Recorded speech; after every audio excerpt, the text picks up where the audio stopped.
नमस्कार मंडळी, जाणीचे यज्ञकर्मच्या या भागात तुम्हा सगळ्यांचं स्वागत आहे. आज मी एकदम साधी, सोपी आणि खूपच रुचकर वेगळ्या चवीची भाजी करणार आहे. हिला म्हणतात ताकातली पातळ भाजी. या भाजीच्या साधेपणातच तिचं सौंदर्य अर्थात तिचा स्वाद दडलेला आहे. तर ही साधी सोपी भाजी कशी करायची बघूयात आपण. आज मी ही भाजी कुकरमध्ये करणार आहे, म्हणजे आणखी कमी वेळात होईल. तर एक जोडी पालक घेतलेला आहे, छान धुवून घेतलेला आहे मस्तपैकी आणि चिरलेला आहे. तर तुम्ही न चिरता पण तसाच धुवून पण पालक वापरू शकता, डायरेक्ट अख्खी पानं पण. तर चिरून घेतलेली छोटी जोडी आपण घालायची कुकरमध्ये. त्याच्यानंतर आपण घेतलेली आहे चणा डाळ. तर ही चणा डाळ मी 2 ते 3 तास भिजत घातली आहे गरम पाण्यात, अर्धीच वाटी होती. त्याच्यानंतर शेंगदाणे पण कोमट पाण्यात भिजत घातले होते, ते मूठभरच आहेत. हे दोन्ही तुम्ही रात्रभरही भिजवू शकता किंवा 2-3 तासही पुरेसे आहेत भिजायला. त्याच्यानंतर 3 मिरच्या घातल्या, थोडंसं हिंग चवीपुरतं आणि थोडीशी हळद रंगापुरती.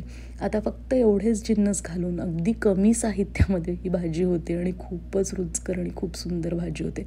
कुकरमध्ये केल्यामुळे लवकर होते. तुम्ही हेच प्रमाण कढईमध्ये पण करू शकता, फक्त डाळ शिजायला थोडा वेळ लागेल. आता याच्यामध्ये मी थोडं पाणी घातलं आहे आणि तेही मी डाळ आणि शेंगदाणे भिजवलेलंच पाणी घातलेलं आहे, त्याच्यामुळे चव खूप छान येईल. आता आपण याला कुकरचं झाकण लावूया आणि 2 ते 3 शिट्ट्या होऊ द्या. 2 शिट्ट्या पण पुरेशा होतात. कुकर थंड झाला की झाकण काढायचं आणि आपली भाजी तयार आहे बऱ्यापैकी. डाळ फक्त शिजली पाहिजे, हेच महत्त्वाचं आहे. पालक तर लगेच शिजतो. त्याला जास्त एकजीव करायचं नाही, अर्थात रवीने घोटून घ्यायचं नाही, स्मॅश नाही करायचं, थोडंसंच केलं तरी चालेल, म्हणजे एकत्र करायचं आहे फक्त. आता तुम्ही याची फोडणी थोड्या छोट्या पॅनमध्ये करून पण वरतून तडका देऊ शकता, पण मी कढईत करणार आहे. तर थोडंसंच तेल लागणार आहे भाजीला, जास्त तेल पण लागत नाही. जिरं मोहरी घालायची आहे, थोडासा कढीपत्ता घालायचा आहे आणि मी एक आपलं बोटाचं पेर असतं तेवढं आलं घेतलं आहे आणि ते किसून घेतलेलं आहे.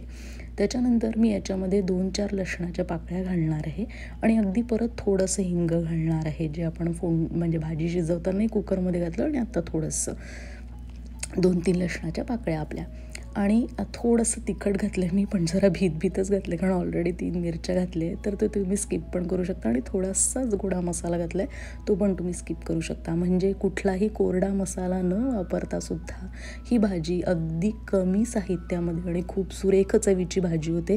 तर ती केल्याशिवाय तुम्हाला कळणार नाही, तर नक्की करून बघा. आता आपण जी शिजवलेली कुकरमधली भाजी आहे ती याच्यात घालायची. तुम्ही छोट्या पॅनमध्ये जर केलं, तडका घातला, तर मग कुकरमध्ये तो तडका डायरेक्ट घालू शकता. कढई करायची पण गरज नाही, म्हणजे कमी भांड्यांमध्ये पण आणि कमी वेळात पण ही भाजी सुंदर होते. त्याच्यानंतर खरं तर ही भाजी शिजलेली आहे, पण थोडंसं तिचा एकजीवपणा येण्यासाठी 2 मिनटं मी वाफ येऊ देणार आहे झाकण ठेवून. बघा छान दिसते भाजी आणि ताकातली भाजी आहे, तर अर्थातच आता ताक घालायला लागणार आपल्याला. 2 वाटी ताक केलेलं आहे मी आणि थोडंसं या भाजीला बेस येण्यासाठी चणा डाळीचं पीठ घेतलं आहे मी, अगदी 2 चमचे, छोटे 2 चमचे. तर ते ताकामध्येच भिजवून घेते मी, गुठळ्या होऊ न देता, आणि ते आपण आता या भाजीमध्ये घालूया. एकत्र करून घ्यायचं आणि बघा तुम्हाला लक्षात येईल की कन्सिस्टन्सी किती छान झालेली आहे भाजीची, एकदम घट्टपणा आलेला आहे. तर हे अख्खं जे ताक पण आहे ते पण आपण याच्यात घालून घ्यायचं आणि आता तुम्हाला लक्षात येईल की भाजीचा रंग किती सुरेख दिसतोय ताकामुळे आणि एकदम मस्त दिसते भाजी आणि सरबरीत झालेली आहे, छान पातळसर. आता आपण याच्यात फक्त चवीपुरतं मीठ घालायचं आहे, 1-1.5 चमचा साधारण तुमच्या चवीप्रमाणे, आणि थोडं चवीपुरती मी साखर घातली, अगदी चिमूटभर. तर ही साखर घालणं जरुरी आहे, कारण जर आंबट ताक असेल तर त्याची चव एकदम मस्त लागते भाजीला.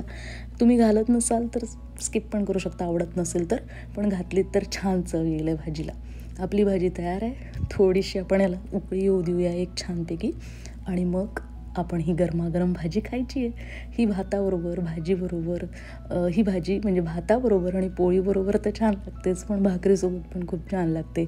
मुख्य म्हणजे वयोवृद्ध माणसं छान कुस्करूनही खाऊ शकतात. लहान मुलं पण आवडीने खातील, कारण याच्यात मसाले कमी आहेत आणि पातळसर असल्यामुळे ती खायला सोपी पडते. मध्ये येणारे शेंगदाणे, डाळ ही खूप छान लागते आणि आंबट चव ताकाची ती तर अप्रतिम लागते.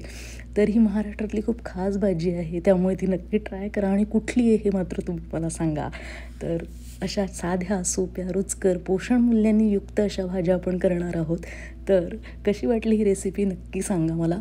लाईक जरा करा आवडली असेल व्हिडिओ तर, आणि शेअर करा, सबस्क्राईब तर जरूर करा. भेटूया पुढच्या भागात. तोपर्यंत नमस्कार.